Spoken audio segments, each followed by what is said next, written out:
আসসালামু আলাইকুম। রাতের শীর্ষ সংবাদে স্বাগত জানাচ্ছি। আমি সুমনা সুমা। প্রধান উপদেষ্টার সঙ্গে সাক্ষাৎ করতে যমুনায় সপরিবারে তারেক রহমান।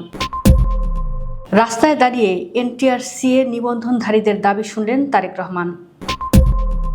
রাষ্ট্রপতির কাছে যুক্তরাষ্ট্রের রাষ্ট্রদূতের পরিচয়পত্র পেশ। পোস্টাল ব্যালটে অনিয়ম, বিএনপি ক্ষতিগ্রস্ত হচ্ছে, সালাউদ্দিন আহমেদ। এসএসসি পরীক্ষা শুরু 21 এপ্রিল। অনির্দিষ্টকালের জন্য স্থগিত এবারের বিপিএল। পোস্টাল ব্যালট বিতর্কের স্বচ্ছ সমাধান কমিশনকেই করতে হবে, আমির খসরু। জুলাই যোদ্ধাদের দায়মুক্তি ও সুরক্ষা আইনের অধ্যাদেশ অনুমোদন। আনিস আলমগীর ও শামীম ওসমান পরিবারের বিরুদ্ধে দুদকের মামলা অনুমোদন। এনআইডি জালিয়াতি ও নাগরিকদের গোপন তথ্য বিক্রির অভিযোগে গ্রেফতার 2। ডিএনসিসির সাবেক মেয়র আতিকের মেয়ে বুশরাকে দুদকে জিজ্ঞাসাবাদ। ইসির সীমানা অনুযায়ী 12 ফেব্রুয়ারি পাবনায় 2টি আসনে নির্বাচন। আমার হামলা করার ইচ্ছে নেই, তোমরাও সংযত থাকো, ইরানকে বার্তা ট্রাম্পের। শুনছিলেন শিরোনাম, এবার বিস্তারিত। অন্তর্বর্তী সরকারের প্রধান উপদেষ্টা ডক্টর মোহাম্মদ ইউনূসের সঙ্গে সাক্ষাৎ করতে যমুনায় সপরিবারে এসেছেন বিএনপি চেয়ারম্যান তারেক রহমান। বৃহস্পতিবার রাত 7:26 প্রধান উপদেষ্টার বাসভবনে পৌঁছায় তারেক রহমানের গাড়িবহর। বিএনপির মিডিয়া সেলের অন্যতম সদস্য সাইরুল কবির খান জানান, তারেক রহমান সপরিবারে প্রধান উপদেষ্টার সঙ্গে সাক্ষাৎ করতে গেছেন। এর আগে গত 25 ডিসেম্বর 17 বছর দেশে এসে হযরত শাহজালাল আন্তর্জাতিক বিমানবন্দরে নেমেই ফোনে প্রধান উপদেষ্টার সঙ্গে কথা বলেন তারেক রহমান। দেশে আসার 21 দিন পর প্রধান উপদেষ্টার বাসভবনে দেখা করতে আসেন। গত 31 ডিসেম্বর প্রয়াত বিএনপি চেয়ারপারসন বেগম খালেদা জিয়ার জানাজায় সাক্ষাৎ হয় ডক্টর ইউনূস ও তারেক রহমানের। রাস্তার পাশে দাঁড়িয়ে থাকা বেসরকারি শিক্ষক নিবন্ধন ও প্রত্যয়ন কর্তৃপক্ষ নিবন্ধনধারী নিয়োগ প্রত্যাশী শিক্ষকদের দাবির কথা শুনেছেন বিএনপি চেয়ারম্যান তারেক রহমান। বৃহস্পতিবার বিকেলে রাজধানীর গুলশানে নিজ বাসভবন থেকে চেয়ারপারসনের কার্যালয়ে প্রবেশের পথে গাড়ি থেকে নেমে রাস্তায় দাঁড়িয়ে তাদের সঙ্গে কথা বলেন তিনি। এদিন তারেক রহমান নিজের গাড়ি থামিয়ে নেমে আসেন এবং ধৈর্য ধরে শিক্ষকদের দুঃখ দুর্দশা ও দীর্ঘদিনের বঞ্চনার কথা শোনেন। এ সময় শিক্ষকদের পক্ষ থেকে তাদের ন্যায্য দাবিগুলো জানানো হয়। রাষ্ট্রপতি মোহাম্মদ শাহাবুদ্দিনের কাছে পরিচয়পত্র পেশ করেছেন বাংলাদেশের নবনিযুক্ত যুক্তরাষ্ট্রের রাষ্ট্রদূত ব্রেন্ট ক্রিস্টেনসেন। বৃহস্পতিবার 15 জানুয়ারি তিনি বঙ্গভবনে গিয়ে প্রবেশপত্র পেশ করেন। এ সময় রাষ্ট্রপতি আশা প্রকাশ করেন, ভবিষ্যতে উভয় দেশের মধ্যে ব্যবসা, বিনিয়োগ, শিক্ষা ও সাংস্কৃতিক ক্ষেত্রে সম্পর্ক আরও জোরদার হবে। যুক্তরাষ্ট্রের নতুন রাষ্ট্রদূত এ বিষয়ে সর্বাত্মক প্রয়াস চালানো এবং বাংলাদেশ যুক্তরাষ্ট্র সম্পর্ক আরও গভীর, বহুমাত্রিক ও ফলপ্রসূ করার প্রত্যয় ব্যক্ত করেন। প্রবাসীদের পোস্টাল ব্যালট ব্যবস্থায় ব্যাপক অনিয়ম হয়েছে বলে অভিযোগ করেছে বিএনপি। দলটির দাবি, এ অনিয়মে তারা ক্ষতিগ্রস্ত হচ্ছে। এ বিষয়ে নির্বাচন কমিশনের কাছে পরিষ্কার ব্যাখ্যা দাবি করেছে দলটি। বৃহস্পতিবার প্রধান নির্বাচন কমিশনের সঙ্গে বৈঠক শেষে সাংবাদিকদের এসব কথা বলেন বিএনপির স্থায়ী কমিটির সদস্য সালাউদ্দিন আহমেদ। তিনি বলেন, প্রবাসীদের জন্য পাঠানো পোস্টাল ব্যালট সঠিকভাবে বিবেচনা করা হয়নি। যারা ব্যালট প্রণয়ন, প্রেরণ ও ব্যবস্থাপনার সঙ্গে যুক্ত ছিলেন তাদের নির্বাচন কমিশনের কাছে ব্যাখ্যা দিতে হবে। বর্তমানে সামাজিক যোগাযোগ মাধ্যমে ভিডিওতে দেখা যাচ্ছে কোথাও এক বাসায় 200 থেকে 300টি করে ব্যালট পাওয়া যাচ্ছে, কোথাও ব্যালট জব্দ করা হচ্ছে, আবার কোথাও নির্ধারিত তারিখের আগেই ভোট গ্রহণ শুরু হয়েছে।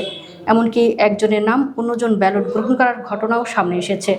সালাউদ্দিন আহমেদ বলেন, বাংলাদেশে প্রবাসীদের ভোটদানের এই পদ্ধতি প্রথমবার চালু হয়েছে। এতে কিছু ভুলভ্রান্তি থাকতে পারে, কিন্তু যে ভুলগুলো হচ্ছে তাতে বিএনপি ক্ষতিগ্রস্ত হচ্ছে। চলতি বছর মাধ্যমিক স্কুল সার্টিফিকেট ও সমমানের পরীক্ষা আগামী 21 এপ্রিল থেকে শুরু হবে। বৃহস্পতিবার 15 জানুয়ারি ঢাকা শিক্ষা বোর্ডের পরীক্ষা নিয়ন্ত্রক এবং আন্তঃশিক্ষা বোর্ড পরীক্ষা নিয়ন্ত্রক কমিটির আহ্বায়ক অধ্যাপক এস.এম. কামাল উদ্দিন হায়দারের সই করা সূচি প্রকাশিত হয়। সূচি অনুযায়ী আগামী 21 এপ্রিল থেকে তত্ত্বীয় পরীক্ষা শুরু হয়ে শেষ হবে 20 মে। প্রতিদিন সকাল 10টা থেকে পরীক্ষা শুরু হবে, আর ব্যবহারিক পরীক্ষা 7 থেকে 14 জুনের মধ্যে শেষ করতে হবে। বাংলাদেশ ক্রিকেট বোর্ড পরিচালক এম নাজমুল ইসলামের পদত্যাগের দাবিতে চলমান বিপিএলের ঢাকা পর্বের প্রথম দিনের 2টি ম্যাচই বয়কট করেছেন ক্রিকেটাররা। এরপর টুর্নামেন্টের বাকি অংশ অনির্দিষ্টকালের জন্য স্থগিতের সিদ্ধান্ত নিয়েছে বাংলাদেশ ক্রিকেট বোর্ড। বিষয়টি নিশ্চিত করেছেন বিসিবি পরিচালক ও বিপিএল গভর্নিং কাউন্সিলের সদস্য সচিব ইফতেখার রহমান মিঠু।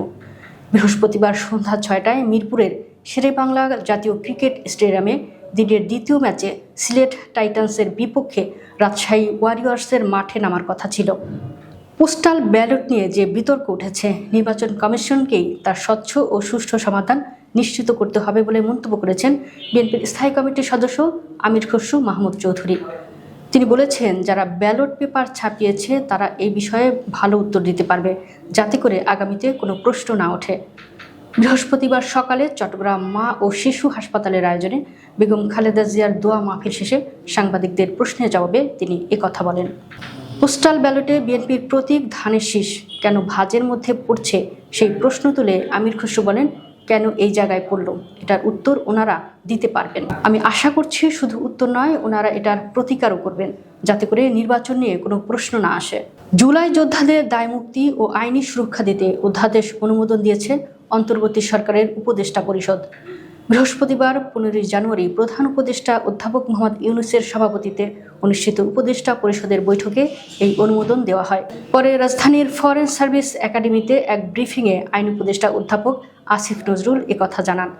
আইন উপদেষ্টা বলেন, আমাদের জুলাই গণ অভ্যুত্থানকারীদের কাছে প্রতিশ্রুতি ছিল নতুন বাংলাদেশে বিনির্মাণে আমাদের যে প্রত্যয় ছিল, জুলাই গণ অভ্যুত্থানকারীদের দায়মুক্তি ও আইনি সুরক্ষা অধ্যাদেশ উপদেষ্টা পরিষদে অনুমোদন দেওয়া হয়েছে। আগামী 5-7 দিনের মধ্যে গ্যাজেট জারির মাধ্যমে এই অধ্যাদেশটি আইনে পরিণত করা হবে বলে জানান তিনি। জ্ঞাত আয় বহির্ভূত সম্পদ অর্জনের অভিযোগে সাংবাদিক আনিস আলমগীরের বিরুদ্ধে বৃহস্পতিবার 15 জানুয়ারি মামলা করার অনুমোদন দিয়েছে দুর্নীতি দমন কমিশন দুদক। একই সঙ্গে নির্ধারিত সময়ে সম্পদ বিবরণী দাখিল না করায় নারায়ণগঞ্জ 4 আসনের সংসদ সদস্য শামীম ওসমান এবং তার ছেলে মেয়ের বিরুদ্ধে 2টি মামলার অনুমোদন দেওয়া হয়েছে। এছাড়া আওয়ামী লীগের যুগ্ম সাধারণ সম্পাদক মাহবুবুল আলম হানিফ, তার ছেলে ফারহান সাদিক আলম ও মেয়ে তানিশা আলমের বিরুদ্ধে পৃথক 3টি মামলার অনুমোদন দিয়েছে দুদক। দুদক সূত্র জানায়, অভিযোগগুলোর প্রাথমিক যাচাই শেষে কমিশনের সভায় এসব মামলার অনুমোদন দেওয়া হয়। শীঘ্রই সংশ্লিষ্ট থানায় মামলাগুলো দায়ের করা হবে বলে জানানো হয়েছে। জাতীয় পরিচয়পত্র জালিয়াতির মাধ্যমে নাগরিকদের সংবেদনশীল তথ্য সরবরাহ করার অভিযোগে গজারিয়া উপজেলা নির্বাচন অফিসের 2 জনকে গ্রেফতার করেছে পুলিশের অপরাধ তদন্ত বিভাগ। তাদের বিরুদ্ধে মাসে কোটি টাকার বেশি আয় করার অভিযোগ। বৃহস্পতিবার দুপুরে এক সংবাদ সম্মেলনে এ তথ্য জানান সিআইডির সাইবার পুলিশ সেন্টারের ডিআইজি মোহাম্মদ আবুল বাশার তালুকদার। গ্রেফতার ব্যক্তিরা হলেন গজারিয়া উপজেলা নির্বাচন অফিসের সহকারী cum computer operator Mohammad Habibullah ও data entry operator Mohammad Alamin. Dhaka উত্তর সিটি কর্পোরেশনের সাবেক মেয়র আতিকুল ইসলামের কন্যা ও প্রথম চিফ হিট অফিসার বুশরা আফরিনকে জিজ্ঞাসাবাদ করেছে দুর্নীতি দমন কমিশন দুদক। বৃহস্পতিবার দুদকের প্রধান কার্যালয়ে সকাল 9:30 থেকে প্রায় 1.5 ঘন্টা তাকে জিজ্ঞাসাবাদ করা হয় বলে দুদকের জনসংযোগ কর্মকর্তা আক্তারুল ইসলাম জানিয়েছেন। জুলাই আন্দোলনের পর ক্ষমতার পট পরিবর্তনের প্রেক্ষাপটে গ্রেফতার হয়ে বর্তমানে কারাগারে থাকা সাবেক মেয়র আতিকুল ইসলামের বিরুদ্ধে দুর্নীতির অভিযোগে দুদকের অনুসন্ধান ও তদন্ত চলমান রয়েছে।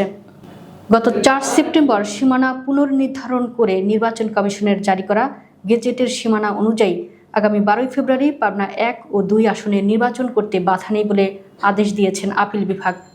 অর্থাৎ সাঁথিয়া উপজেলাকে পাবনা 1 আসন এবং সুজানগর ও বেড়া মিলে পাবনা 2 আসন বলে গণ্য হবে। পাবনা 1 আসন থেকে বেড়া উপজেলার 4টি ইউনিয়ন ও পৌরসভা বাদ দিয়ে পাবনা 2 আসনের সঙ্গে জুড়ে দেওয়া সংক্রান্ত নির্বাচন কমিশনের গ্যাজেট অবৈধ ঘোষণার রায় স্থগিত করে সর্বোচ্চ আদালত এ আদেশ দেন।